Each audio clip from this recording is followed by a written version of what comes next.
Neste capítulo 5, escoamento laminar e balanço de quantidade de movimento, iniciaremos a abordagem que vai nos permitir determinar perfis de velocidade de fluidos em diferentes sistemas. Neste capítulo, concentraremos a nossa atenção em sistemas mais simples, com condições de estado estacionário e situações de fluidos onde podemos assumir que eles apresentem propriedades físicas constantes. Propriedades físicas de importância para nós aqui são densidade e viscosidade.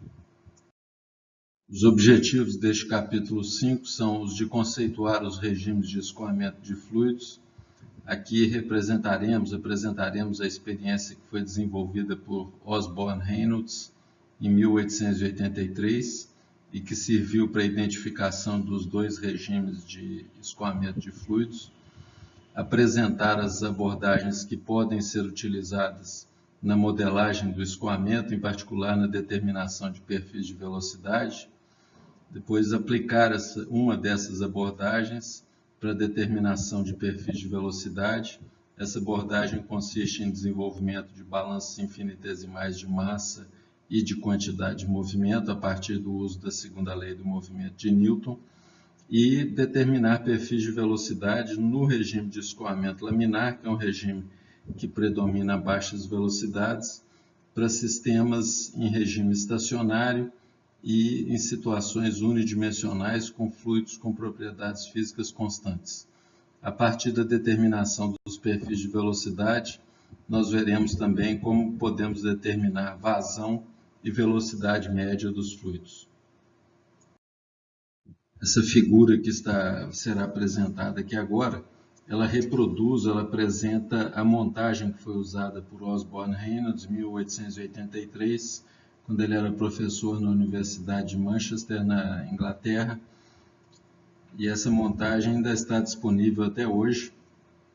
Na realidade, o que ele construiu foi um aparato onde tinha uma tubulação transparente, através da qual ele poderia passar água com velocidades ou com vazões controladas, e no centro dessa tubulação ele fez a injeção de um traçador. Na realidade, ele utilizou um corante, que ele também conseguia controlar a velocidade e a vazão desse corante. Ele utilizou uma formulação de corante que levava a densidade ter valor bastante próximo ao valor da densidade da água. E ele foi alterando então os valores de vazão e foi observando através do comportamento do jato de corante como é que era o comportamento do escoamento desse material. E através desse experimento, então, ele conseguiu identificar que predominavam, dependendo das vazões, dois regimes de escoamento. Um que predominava, um que ocorria a velocidades mais baixas, o outro que ocorria a velocidades mais altas. Na realidade, ele testou também tubulações com diferentes diâmetros, diferentes fluidos, e conseguiu formular um critério matemático que caracterizava a transição de um regime de escoamento para outro. Aqui nós temos uma figura agora já esquemática, ilustrando o que ocorreu nas duas situações que o Reynolds identificou. Então, essa situação que é apresentada aqui na parte superior representaria a injeção de corante para valores de velocidades ou de vazões bem baixas. Então, o que ele observou nessa situação é que o jato de corante que era injetado, se conseguia, ele continuava observando esse jato numa trajetória contínua, bem definida, e praticamente não havia mistura dessa camada de corante com as camadas adjacentes. Ele denominou esse tipo de regime, predominando a baixas velocidades, de regime laminar. Posteriormente, ele foi aumentando o valor de vazão e ele constatou que, num dado ponto, ocorria uma transição em que aquele jato que estava bem definido para velocidades menores, ele desaparecia e rapidamente o corante se misturava com as camadas adjacentes de água. Ele, na época, deu um nome para esse regime de escoamento, mas o nome de turbulento só apareceu no início do século XX. esse regime de escoamento, então, ele passou a predominar, ele passa a predominar para valores de velocidades ou de vazões do fluido acima de um determinado valor que o Reynolds determinou. Nesse slide agora já vemos uma fotografia, um desenho do Reynolds com um pouquinho mais de idade. Dá para perceber aqui que ele viveu em torno de 70 anos. E uma réplica, né, uma visão esquemática do aparato experimental que ele construiu. Aqui menciona que esse aparato foi construído na Universidade de Manchester e até na década de 70 ainda era usado como um experimento em aulas dessa universidade. Essa contribuição do Reynolds é uma contribuição extremamente relevante e hoje, graças ao portal de periódico da CAPES, é possível que a gente acesse as publicações originais do Reynolds, que é uma leitura bastante interessante. Essas duas publicações foram feitas na Transactions da Royal Society, lá na Inglaterra, e são trabalhos bem pormenorizados, ilustrando esses resultados experimentais que ele obteve com o uso desse aparato e a identificação e proposição de um critério matemático para determinar as condições que levavam à transição de um regime de escoamento para outro. Até hoje, para os diferentes tipos de condições experimentais ou diferentes configurações de sistemas, o ponto de transição de um regime de escoamento para outro ainda é determinado através de experimento. Ainda não há uma formulação 100% teórica que permita caracterizar o ponto onde essa transição de regime laminar para regime turbulento vai ocorrer. O experimento do Reynolds ser bastante interessante para possibilitar uma visualização da transição de regime laminar para turbulento. Já há algumas décadas nós temos um recurso interessante também para constatar essa transição, que é a utilização de medidas de velocidade instantâneas dentro de um determinado sistema. Essa figura aqui ela ilustra medições que foram feitas usando um dispositivo chamado anemômetro a laser, onde temos um gráfico então de valores de velocidade axial que foram feitas em um duto utilizando o escoamento de água, e esses valores estão plotados em função do tempo. O que a gente observa aqui nesse caso é que as velocidades elas apresentam uma oscilação e que essa oscilação é completamente aleatória. A gente não consegue identificar um padrão de comportamento para essas oscilações. Esses valores de velocidade medidos com esse anemômetro a laser, a gente consegue ter valores de até 8.000, 10.000 velocidades por segundo. Então aqui está designado esse intervalo de 1 segundo. A gente vê então esses valores, essas oscilações de velocidade. Isso foi feito no centro de um duto cilíndrico com 22 milímetros de diâmetro. A partir dessas informações foi determinado um valor médio de velocidade equivalente a 370 milímetros por segundo. Se essas medições tivessem sido feitas em escoamento laminar, seria constatado um valor de velocidade constante ao longo do tempo. Essas oscilações elas são uma marca da turbulência. As características da turbulência, uma delas é essa de oscilações das velocidades. Outras características são a de terem um comportamento tridimensional e dessas oscilações serem perfeitamente aleatórias. Na época que desenvolveu os seus experimentos, o Reynolds conseguiu identificar um parâmetro que era uma relação de variáveis envolvidas no escoamento do fluido que caracterizavam então essa transição.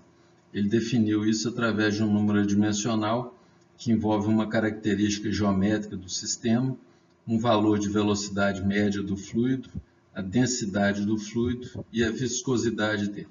Aqui é interessante vocês verificarem pelas dimensões das diferentes variáveis envolvidas que isso aqui é um número dimensional. Na época, o Reynolds não deu nenhum nome para esse número. Posteriormente, no início do século passado, em homenagem a ele, que identificou essa razão, esse número é designado como número de Reynolds. A interpretação física para esse número é uma relação de forças de inércia dividido por forças viscosas. O que determina, então, a transição de um regime de escoamento para o outro é exatamente o balanço do significado, da relevância de cada uma dessas forças. Para o caso de dutos cilíndricos, a característica geométrica que é utilizada é o diâmetro do tubo, vezes a velocidade média, vezes a densidade sobre a viscosidade. Na época, o Reynolds identificou que a região de transição de laminar para turbulento ocorria em números de Reynolds da ordem de 2100. Esse experimento dele foi reproduzido posteriormente em vários locais e sempre foram identificados valores nessa faixa. Em alguns livros se fala em valores de 2300 também, mas o importante é identificar como sendo um número que caracteriza essa transição e ocorrendo em torno de 2100 para essa razão. Então, determinando os valores de diâmetro, velocidade média e as propriedades físicas do fluido, para um caso de duto cilíndrico é possível nós identificarmos o regime de escoamento que está predominando. Esse valor de 2,100 é característico para escoamento em dutos. Para outras configurações de sistemas, a ponto de transição de um regime de escoamento para outro deve ser determinado através de experimentos e os valores não são usualmente esses de 2100. Caso, por exemplo, de escoamento de um fluido sobre uma placa plana, a transição de regime laminar para turbulento ocorre com números de Reynolds da ordem de 10 a 5, onde lá, no caso, a dimensão característica é a posição ao longo da superfície da placa. Então, esse número de Reynolds de transição de laminar para turbulento, ele varia de configuração para configuração e nos dias de hoje ainda deve ser determinado através de experimentação. Antes de desenvolvermos uma metodologia para a determinação de perfis de velocidade de fluido em sistemas de nosso interesse, é interessante apresentar os dois tipos de abordagem que podem ser utilizados com essa finalidade. Uma delas é o tratamento ou abordagem lagrangiana. Esse tipo de abordagem é o que normalmente é utilizado na física, especialmente na cinemática, onde se acompanha um determinado corpo e vai se avaliando as variações de velocidade dele em função do tempo. Essa abordagem lagrangiana estaria ilustrada aqui nessa figura. Isso aqui está mostrando um jato de um líquido saindo do interior de um recipiente. Então, na abordagem lagrangiana, a gente acompanharia um pacote desse fluido ao longo do tempo. Então, acompanharíamos essa variação de velocidade dele ao longo do tempo, acompanhando uma determinada massa, um determinado pacote desse fluido se deslocando. Uma outra abordagem é a euleriana, vem do matemático Euler. Nessa abordagem se fixa um sistema de coordenadas num determinado ponto e se acompanha então o que está acontecendo em termos de velocidade nesse elemento de volume que está fixo no espaço. É claro que do ponto de vista matemático é possível relacionar os resultados de uma abordagem com a outra. Normalmente, quando o objetivo é a determinação de perfis de velocidade em sistemas onde tem escoamento de fluidos, a abordagem euleriana é mais utilizada, ela permite um tratamento matemático menos elaborado. Em algumas situações, se dá preferência à abordagem lagrangiana. Isso acontece em situações, por exemplo, em que temos que acompanhar movimentação de partículas no interior de um líquido, por exemplo, inclusões no aço líquido. Nesse caso, a abordagem lagrangiana pode ser utilizada e ela fornece um tratamento, ela utiliza um tratamento que, do ponto de vista matemático, é mais simples de ser desenvolvido. Então, essas duas abordagens são igualmente relevantes na determinação de perfis de velocidade, que vai ser o objeto dos próximos capítulos. Nós daremos preferência à abordagem euleriana. Então, nós veremos que em todos os casos nós iniciaremos selecionando um elemento de volume no interior do líquido. Esse elemento de volume vai estar numa posição bem determinada e a partir dessa escolha desse elemento de volume, nós desenvolveremos perfis de velocidade através de equações de balanço de massa, baseado no princípio de conservação de massa, e conservação de quantidade de movimento. Nós faremos balanço de quantidade de movimento, que é desenvolvido a partir da segunda lei do movimento de Newton. Esse slide ilustra a configuração de um elemento de volume para nós desenvolvermos os nossos balanços. Diferente da abordagem tradicional da termodinâmica, onde vocês já devem ter desenvolvido balanços de massa, na termodinâmica se desenvolve usualmente balanços globais de massa, onde se equacionam simplesmente as massas que entram e as massas que saem. Na termodinâmica a gente não lida com variável tempo e os balanços que a gente desenvolve lá são sempre balanços globais. Os balanços que nós utilizaremos aqui em fenômenos de transporte apresentam diferenças importantes em relação à abordagem termodinâmica, apesar do conceito que está permitindo a gente desenvolver os balanços ser o mesmo, o princípio de conservação de massa. No caso da abordagem de fenômeno de transporte, como eu mencionei no slide anterior, na abordagem euleriana, a gente representa um elemento de volume infinitesimal e para esse elemento de volume nós vamos equacionar o nosso balanço de massa.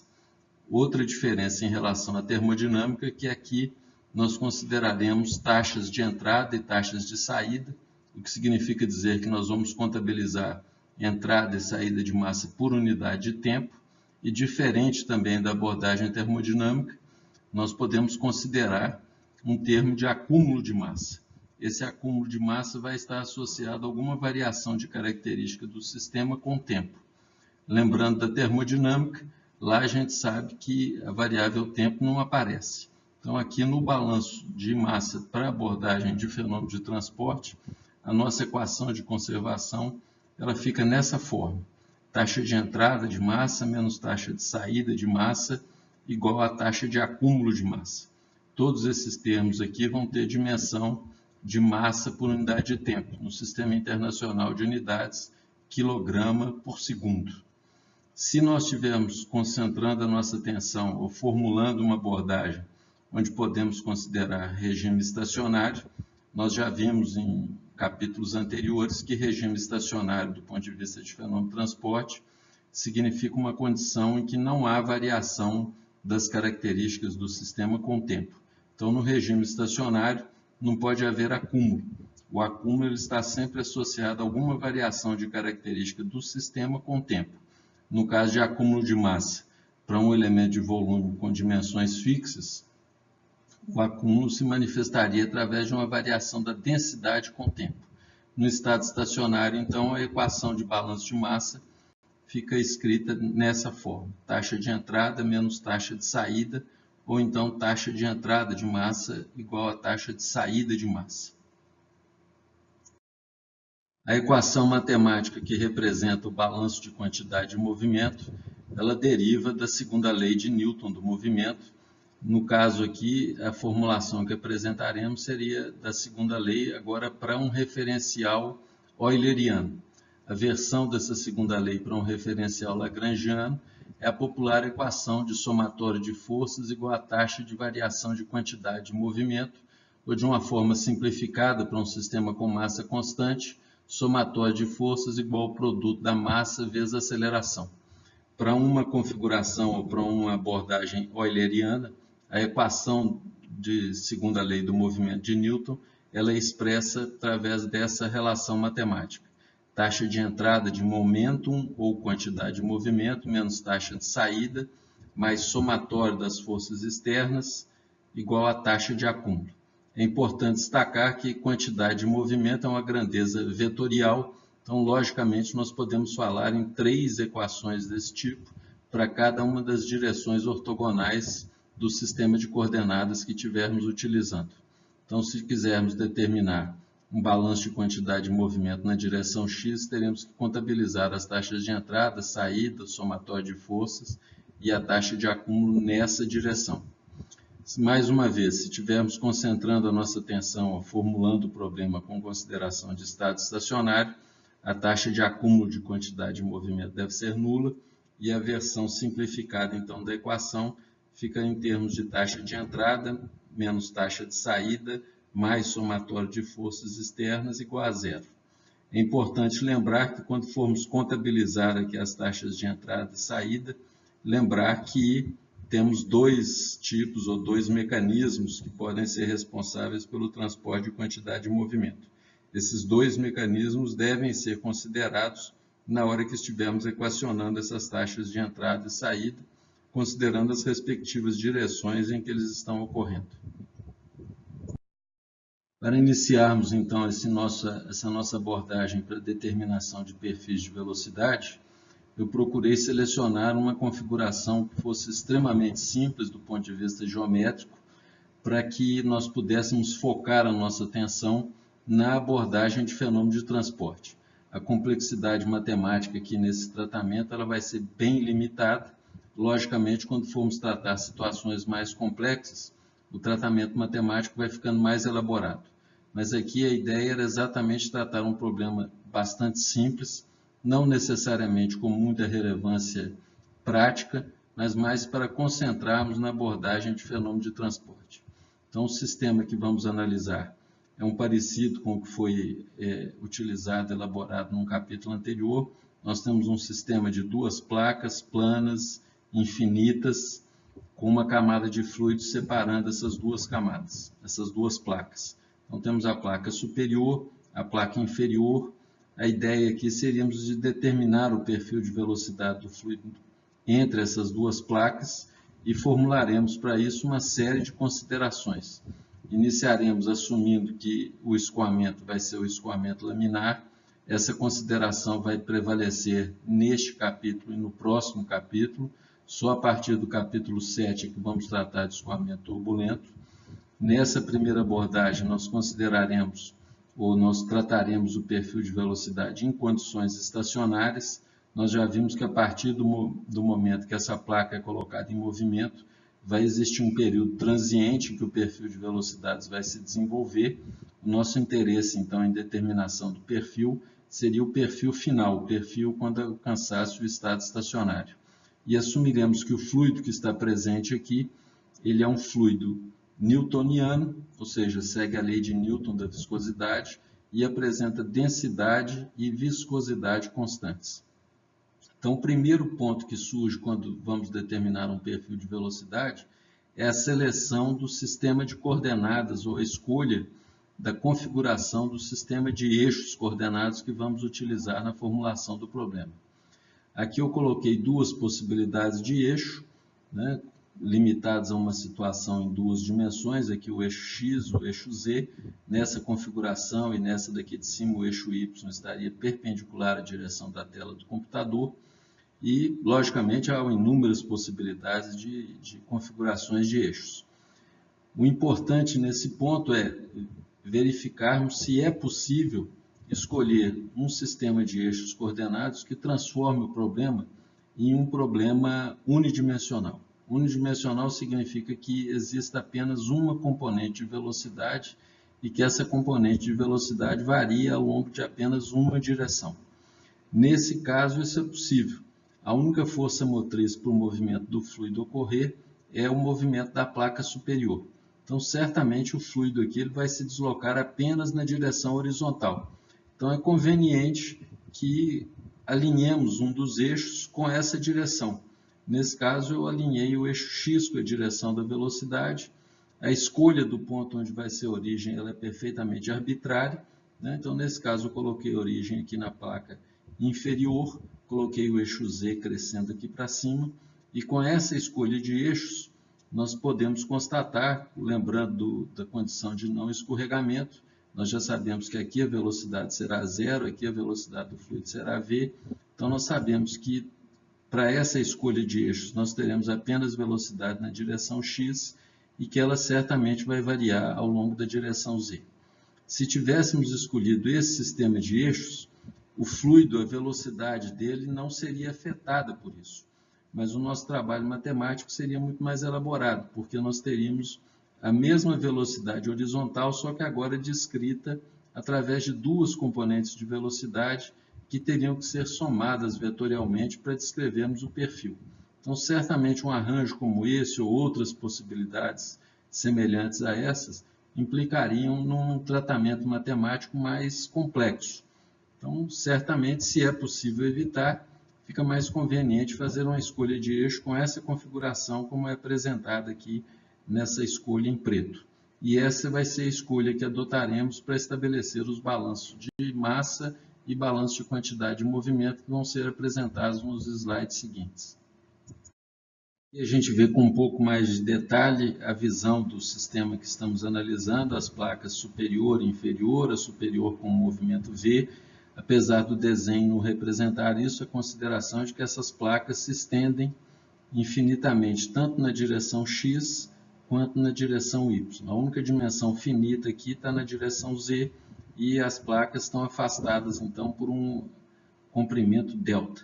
Aqui tem uma visão do elemento de volume, posição desse elemento de volume, essa orientação é coerente com a orientação dos eixos coordenados que nós escolhemos no slide anterior. Então, aqui tem um zoom desse elemento de volume, ele tem dimensões ΔX, ΔY, perpendicular à tela aqui do computador, e ΔZ. E é para esse elemento de volume que nós estabeleceremos os balanços infinitesimais de massa e quantidade de movimento. Vocês observem que esse elemento de volume está numa posição arbitrária no interior do domínio de nosso interesse.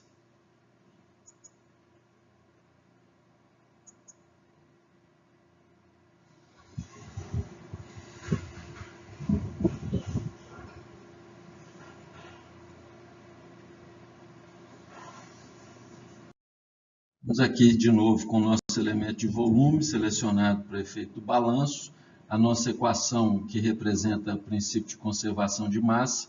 Como estamos considerando estado estacionário, fica apenas taxa de entrada e taxa de saída de massa. Um ponto importantíssimo na formulação desse balanço e que facilita tremendamente o seu equacionamento é que na hora de selecionarmos os planos para entrada e saída de massa, vocês lembram que massa só pode entrar através de áreas, né? Para representar então essas taxas de entrada e saída, nós temos que escolher planos onde elas vão ocorrer, e a escolha desses planos é feita em função de coerência e orientação dos eixos coordenados. Não necessariamente esses planos de entrada e saída têm que corresponder aos sentidos reais de escoamento. Vocês imaginem que em sistemas mais complexos nós não saberemos a priori qual que é o sentido da velocidade no domínio. Então, a formulação matemática ela leva em consideração a orientação dos eixos coordenados. Então, se orientamos o eixo X, conforme indicado aqui, nós já sabemos que para essa escolha de eixos e considerando a força motriz para o escoamento, nós teremos velocidades apenas na direção X, então os planos de entrada e saída serão planos perpendiculares a esta direção. Então, vai entrar e sair massa ao longo dos planos com dimensões ΔY e ΔZ. Vocês observem que neste plano frontal aqui, se o fluido tem apenas velocidade na direção X, não tem condições dele entrar nesse elemento de volume se ele tiver velocidades apenas paralelas a essa área, por exemplo, ΔX e ΔZ.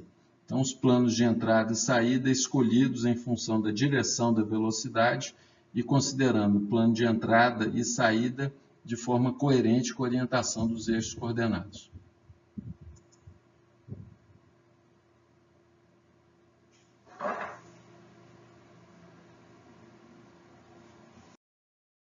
Considerando, então, o que foi mencionado no slide anterior, nós podemos identificar, então, o plano por onde vai ocorrer entrada de massa. Por que foi escolhido esse plano aqui da esquerda? É simplesmente coerência com a orientação do eixo X. Então, o eixo X foi orientado crescendo da esquerda para a direita. Nós vamos considerar a entrada de massa nesse plano que está destacado aqui em azul, e a saída de massa será considerada nesse plano aqui, que está a uma distância ΔX do plano mais à esquerda. A taxa de entrada de massa pode ser equacionada considerando a área desse elemento, né, perpendicular à direção do escoamento, a velocidade ao longo dessa área e a densidade do fluido. Lembre que temos que calcular a taxa de entrada de massa. É importante salientar que, para essa escolha infinitesimal, nós assumiremos que a velocidade x ao longo desse elemento de área, ao longo dessa face aqui, que esse elemento é suficientemente pequeno para que possamos assumir que a velocidade ao longo desse elemento de área seja uniforme. Então, a taxa de entrada de massa vai ser obtida exatamente pelo produto da área, ΔX vezes ΔZ, vezes a velocidade perpendicular a essa área, Vx, multiplicado pela densidade do fluido.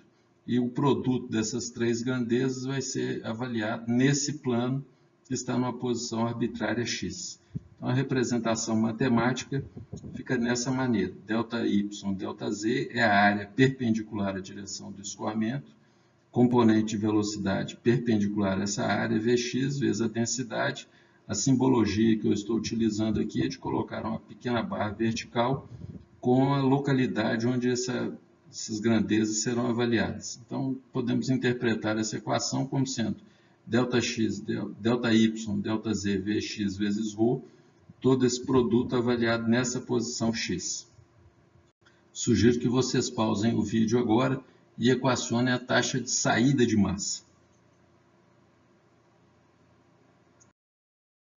A taxa de saída de massa, então, ela vai ser calculada neste plano azul, deslocado em relação ao plano que foi calculada a taxa de entrada, e vai ser expressa de uma maneira bem semelhante à anterior. A única diferença é que vamos avaliar agora num plano que está na localização x mais ΔX.